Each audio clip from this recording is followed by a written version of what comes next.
আসসালামু আলাইকুম। গতকাল স্বাস্থ্য অধিদপ্তরের পরীক্ষা ছিল। কুষ্টের একটা ভিডিও খুব ভাইরাল হয়েছে, যেখানে দেখা যাচ্ছে একই বাসায় অনেকগুলো ক্যান্ডিডেটকে বসিয়ে রেখে বা রাতভর তাদেরকে ট্রেনিং দেওয়া হয়েছে। এটা অনেক পুরাতন রীতি। আবেদ চাচার উত্তরসূরিরা এগুলো কঠোর হস্তে দমন না করতে পারলে এটার রিপিটেশন হতেই থাকবে। আজকে খাদ্য অধিদপ্তরের উপসহকারী পোস্টের পরীক্ষা হলো। কোশ্চেন মোটামুটি ছিল ভালোই।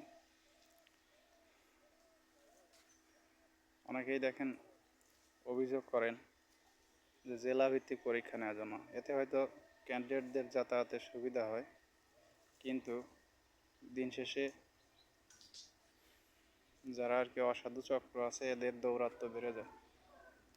এই অসাধু দৌরাত্ম্য তত বৃদ্ধি পাবে যত ডিসেন্ট্রালাইজ করা হবে। এগুলোর ক্ষেত্রে হয়তো পরীক্ষার্থীদের কষ্ট একটু হইলেও যদি প্রশ্ন ফাঁসটা কম হয়, তাদের যারা প্রকৃতপক্ষেই মেধাবী, যারা পরিশ্রম করছে, তাদের চাকরি পাওয়ার সম্ভাবনাটা বেড়ে যাবে। সুতরাং নানান দিক বিবেচনা করে এইসব পরীক্ষাগুলোর ক্ষেত্রে ঢাকা কেন্দ্রিক পরীক্ষা হওয়া খুব একটা অযৌক্তিক না। আশা করি সবাই বুঝতে পারছেন। আসসালামু আলাইকুম।